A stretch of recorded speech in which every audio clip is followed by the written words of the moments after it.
Hello good morning everybody. ಇವತ್ತಿನ vlog ಏನಂದರೆ home made Cerelac. ಇಲ್ಲಿಗೆ ನಾನು ತಗೊಂಡಿರುವಂಥದ್ದು weighing machine, food weighing machine. ಇದನ್ನು ಯಾಕೆ ಯೂಸ್ ಮಾಡ್ತಾರೆ ಅಂದರೆ ಎಷ್ಟೆಷ್ಟು ಗ್ರಾಮ್ಸ್ ಅಥವಾ ಜಿಮ್ಮಿಗೆ ಹೋಗೋರಿಗೆ ತುಂಬ ಯೂಸ್ ಆಗುತ್ತೆ. ಯಾವ ಫುಡ್ ಎಷ್ಟೆಷ್ಟು ಗ್ರಾಮ್ ತಿನ್ನಬೇಕು ಅನ್ನೋದು ಇದರಲ್ಲಿ ತೋರಿಸುತ್ತೆ. ಇದೇನು ನೆಸೆಸರಿ ಇಲ್ಲ. ನಿಮಗೆ ಅಳತೆ ಗೊತ್ತಿದ್ದರೆ ನಿಮ್ಮ ಬೌಲ್ ಅಳತೆಯನ್ನು ತೊಗೊಂಡು ಹಾಕೋಬೋದು. ನನ್ನ ಹತ್ರ ಇದಿದೆ, ಸೊ ನಾನು ಇದರಲ್ಲಿ ಮೆಜರ್ ಮಾಡಿ ಹಾಕ್ಕೊತೀನಿ. ನಾನು ಮೊದಲಿಗೆ ಅಕ್ಕಿನ ತೊಗೊತಾ ಇದ್ದೀನಿ. ನಾನು ಕುಚ್ಚಲಕ್ಕಿನ ತೊಗೊಳ್ತಾ ಇರೋದು. ನಾನು ವೈಟ್ ರೈಸ್ ಸಿರ್ಲಾಕಿಗೆ ಯೂಸ್ ಮಾಡಲ್ಲ, ಸೊ ಕುಚ್ಚಲಕ್ಕಿನ ಹಾಕುವ ಅಂತ ಇದ್ದೆ. ಆ್ಯಂಡ್ ಕುಚ್ಚಲಕ್ಕಿ ತುಂಬ ಒಳ್ಳೆಯದು ಹೆಲ್ತಿಗೆ. ನನ್ನ ಹತ್ರ ಇದ್ದಿದ್ದು ಸ್ವಲ್ಪ ಜಾಸ್ತಿ ಇರಲಿಲ್ಲ ಕುಚ್ಚಲಕ್ಕಿ, ಸೊ 105 ಗ್ರಾಮ್ ಅಷ್ಟು ಕುಚ್ಚಲಕ್ಕಿನ ತೊಗೊಂಡಿದ್ದೀನಿ. ಈ ಬೌಲಲ್ಲಿ ಸ್ವಲ್ಪ ದಿನಕ್ಕಾಗೋಷ್ಟು ಮಾಡ್ಕೊಳ್ತಾ ಇರೋದು ನಾನು. ಸೊ ನೆಕ್ಸ್ಟ್ ನಾನು ತೊಗೊಳ್ತಾ ಇರುವಂಥದ್ದು ರಾಗಿನ ನಾನು 50 ಗ್ರಾಮ್ ಆಗುವಷ್ಟು ತೊಗೊಂಡಿದ್ದೀನಿ, ಸ್ವಲ್ಪ ಮಾಡುವ ಅಂತ. ಸೊ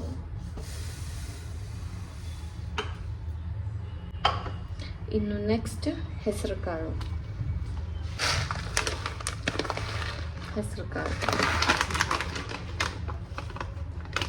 ಇನ್ನು ನಾನು 50 ಗ್ರಾಮ್ ಅಷ್ಟು ತಗೊಳ್ತಾ ಇದ್ದೀನಿ.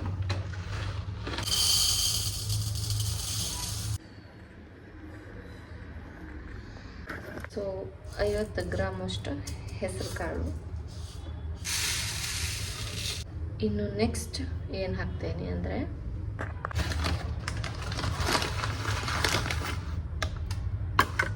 ಇದು ಗೋಧಿ. ತೋರಿಸ್ತೀನಿ ಒಂದು ನಿಮಿಷ. ಗೋಧಿ ಹಾಕ್ಕೊಳ್ತಾ ಇದ್ದೀನಿ.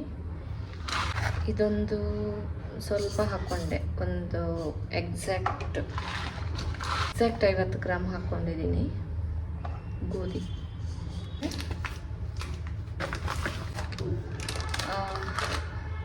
ಈ ಸಲ ದಾಲ್ ಕೂಡ ಹಾಕ್ತಾ ಇದ್ದೀನಿ. ನಾನು ಯೂಶಲಿ ಹಾಕ್ತಿರ್ಲಿಲ್ಲ, ಸೊ ಈ ಸಲ ಹಾಕುವ ಅಂತ. ಇದು ಜಾಸ್ತಿ ಹಾಕಲ್ಲ, ಒಂದು 30 ಗ್ರಾಮ್ಸ್ ಅಷ್ಟು ಹಾಕ್ಕೊಳ್ತೀನಿ.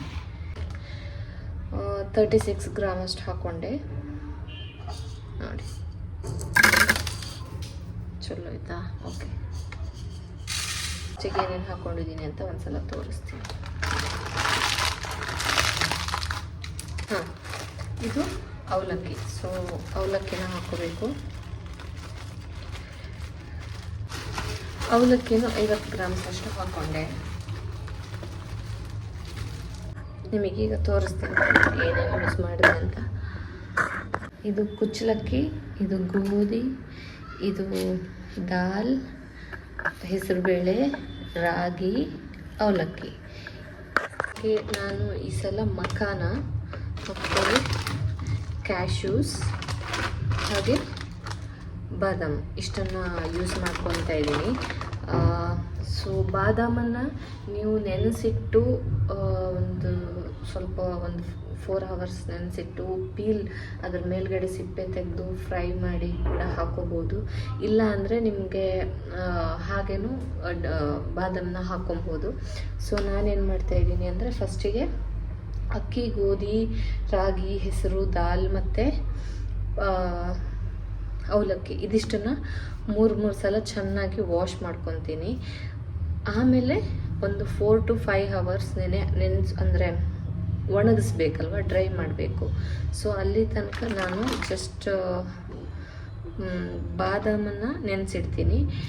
ಕ್ಯಾಶ್ಯೂ ಮತ್ತು ಮಖಾನನ ಏನು ಮಾಡಬೇಕು ಅಂತ ಆಮೇಲೆ ಲಾಸ್ಟಿಗೆ ಹೇಳ್ತೀನಿ ನಾನು. ಇವಾಗ ಇದ್ರ ಅಗತ್ಯ ಇಲ್ಲ. ಫಸ್ಟಿಗೆ ಅದಿಷ್ಟನ್ನು ವಾಶ್ ಮಾಡ್ಕೊಳ್ಳೋಣ. ನೀನು ಅದನ್ನೆಲ್ಲ ವಾಶ್ ಮಾಡಬೇಕನ್ನೋಷ್ಟರೊಳಗೆ ನಮ್ಮಮ್ಮವರು ಎದ್ದುಬಿಟ್ರು. ಸೊ ಹಾಯ್ ಮಾಡಿ.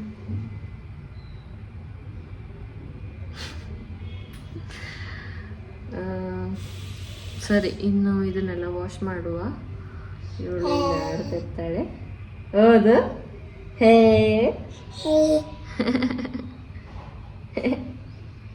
ಸರಿ, ಅದನ್ನೆಲ್ಲ ಇವಾಗ ವಾಶ್ ಮಾಡುವ. ಸೊ ಇದೆಂತ ಮಾಡೋದಂದರೆ ಈ ಧಾನ್ಯಗಳೇನೆಲ್ಲ ಇದೆಯಲ್ಲ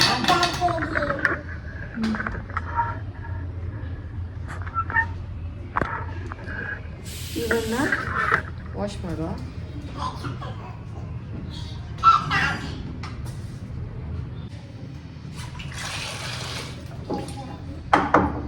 ಎಲ್ಲ ವಾಶ್ ಮಾಡಿ ಇಟ್ಟಾಯ್ತು. ಇದನ್ನ ಇನ್ನು ಕಾಟನ್ ಬಟ್ಟೆ ಮೇಲೆ ಹಾಕಿ ಒಣಗೋದಕ್ಕೆ ಇಡಬೇಕು ಅಲ್ಲ ಬಂಗಾರಿ?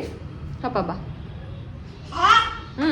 ಪಾಪ ಆ್ಯಕ್ಚುಲಿ ರೂಮಲ್ಲೇ ಒಣಗಿ ಹಾಕೋಣ ಅಂತ, ಯಾಕಂದರೆ ಈಗ ಹೋಳಿ ಟೈಮ್ ಆಗಿರೋದ್ರಿಂದ ಹೊರಗಡೆ ತುಂಬ ಕಲರ್ಸ್ ಎಲ್ಲ ಆಡ್ತಾ ಇದ್ದಾರೆ. ಅಂದರೆ ನೀನು ಬಾ.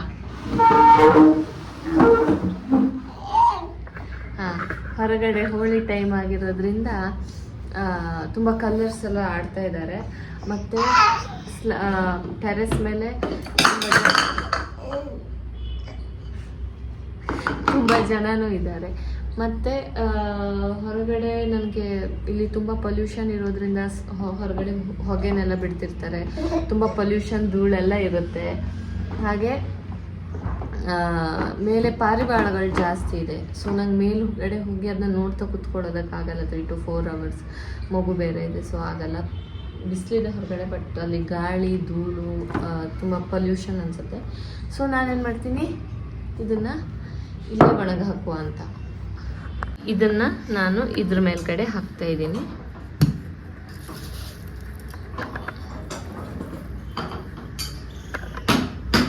ಇಲ್ಲಿ ಹೀಗೆ ಒಣಗಿ ಹಾಕಿದ್ದೀನಿ.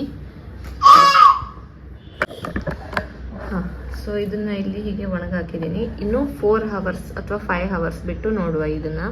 ಸೊ ಇದು ಇಲ್ಲೇ ಡ್ರೈ ಆಗಲಿ. ಬನ್ನಿ ಇನ್ನು ಮುಂದೆ ಏನು ಮಾಡೋದು ಅಂತ ಹೇಳ್ತೀನಿ. ಇವಾಗ ಬಾದಾಮ್ ತಗೊಳ್ತಾ ಇದ್ದೀನಿ. ಅದನ್ನಲ್ಲಿ ಒಣಗಿ ಹಾಕೋದಕ್ಕೆ ಬಂದೆ. ಫ್ಯಾನ್ ಆನ್ ಮಾಡಿ ಇಟ್ಕೊಂಡಿದ್ದೀನಿ. ಸೂರ್ಯನ ಬೆಳಕಲ್ಲಿಟ್ಟರು ಒಳ್ಳೆಯದು. ಹಂಗೆ ಇಲ್ಲ ಆಗಿಲ್ಲ ಅಂದರೆ ಈ ಥರ ಮಾಡಿದ್ರೆ ಒಳ್ಳೆಯದು. ನಾನಿಲ್ಲಿ 6, 7, 8, 9, 10 ಗೋಡಂಬಿನ ತಗೊಂಡಿದ್ದೀನಿ. ಸೊ ಇದನ್ನು ಅದ್ರ ಜೊತೆ ಈಗ ಏನದು 4-5 hours ತನಕ ಮುಟ್ಟಲ್ವೋ ಹಾಗೆ ಇದನ್ನು ನೀರಲ್ಲಿ ನೆನೆಸಿಡೋಣ. ಫಿಲ್ಟರಲ್ಲೇ ಇದೆ. ಹಾಂ, ಓಕೆ. ಇನ್ನು 4 hours ಆದಮೇಲೆ ಸಿಗುವ. ಹಲೋ ಗಾಯ್ಸ್, ಸೊ ಈಗ ಎಂತ ಅಂದರೆ ಬಾದಾಮ ನೆನಕ್ಕೆ ಇಟ್ಟಿದ್ವಲ್ಲ, ಅದದ್ದು ಪೀಲ್ ಮಾಡಬೇಕು. ಇವಾಗ ಸಿಪ್ಪೆ ಬಿಡಿಸ್ಬೇಕು. ಮಾತಾಡಿದ್ದು ಕೇಳಿ ನಮ್ಮ ಮಗುಗೆ ಗೊತ್ತಾಯ್ತು.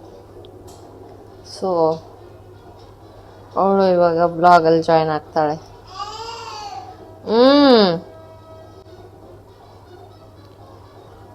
ಈ ಥರ ಮಾಡ್ಕೋಬೇಕು, ಈ ಥರ. ಓಕೆ, ನೆಕ್ಸ್ಟ್ ಬಂದು ಗೋಡಂಬಿ. ಇದೊಂದು 5ರಿಂದ 6 ಪೀಸ್ ಅಷ್ಟೇ ಸಾಕು. ಸೊ ನಾನೀಗ ಇದು 3 ಹಾಕ್ತಾ ಇದ್ದೀನಿ. ಇದು ಸ್ವಲ್ಪ ಬ್ರೌನ್ ಕಲರ್ ಬರೋ ತನಕ ಹುರ್ಕೋಬೇಕು.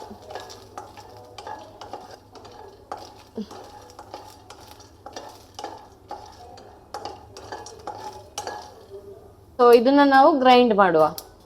ಸೊ ಇದನ್ನ ಮಿಕ್ಸಿ ಜಾರಿಗೆ ಹಾಕಿದ್ದೇವೆ. ಇನ್ನು ಇದನ್ನ ಗ್ರೈಂಡ್ ಮಾಡೋದು ಒಂದೇ ಬಾಕಿ. ಇದನ್ನ ಗ್ರೈಂಡ್ ಮಾಡಿ ಸೈಡಿಗೆ ಇಡುವ. ಮತ್ತೆ ಅದನ್ನ ಧಾನ್ಯಗಳನ್ನ ಏನು ಒಣಸಿಟ್ಟಿದ್ವಿ ಅಲ್ವಾ, ಅದನ್ನ ತಂದು ಇನ್ನು ಗ್ರೈಂಡ್ ಮಾಡುವ. ಅದನ್ನ ಗ್ರೈಂಡ್ ಮಾಡಿ ಇಟ್ಕೊಂಡೆ. ಸೊ ಈಗ ಈ ಧಾನ್ಯಗಳನ್ನ ಹುರ್ಕೊಂಡು ಗ್ರೈಂಡ್ ಮಾಡ್ಕೋಬೇಕು. ಹುರ್ಕೊಂಡು ಗ್ರೈಂಡ್ ಮಾಡಾದ್ಮೇಲೆ ಈ ಥರ ಪಾತ್ರೆಗೆ ಹಾಕೊಳ್ಬೇಕು, ಸೋಸ್ಕೋಬೇಕು. ಯಾಕಂದರೆ ದೊಡ್ಡ ದೊಡ್ಡ ಪಾರ್ಟಿಕಲ್ಸ್ ಉಳ್ಕೊಂಡಿದ್ದಿದ್ರೆ ನಮಗೆ ಸಿಗುತ್ತೆ. ಅದು ಮಗು ತಿಂದರೆ ಸ್ವಲ್ಪ ಕಷ್ಟ ಆಗ್ಬೋದು. ಸೊ ನೋಡಿ, ಈ ಥರ ಸಿಗುತ್ತೆ. ಆಮೇಲೆ ಆ ಬಾದಾಮ್ ಏನು ಗ್ರೈಂಡ್ ಮಾಡ್ಕೊಂಡಿದ್ವಲ್ಲ ಅದನ್ನೆಲ್ಲ ಮಿಕ್ಸ್ ಮಾಡ್ಕೋಬೇಕು. ಇದಾಗಿತ್ತು ಇವತ್ತಿನ ಬ್ಲಾಗ್. ಸೊ ಹೋಮ್ ಮೇಡ್ ಸಿರ್ಲಾಕ್ ಮಾಡುವ ವಿಧಾನ ಇದಾಗಿತ್ತು. ನೀವು ಕೂಡ ಮನೇಲಿ ಟ್ರೈ ಮಾಡಿ. Thank you, bye.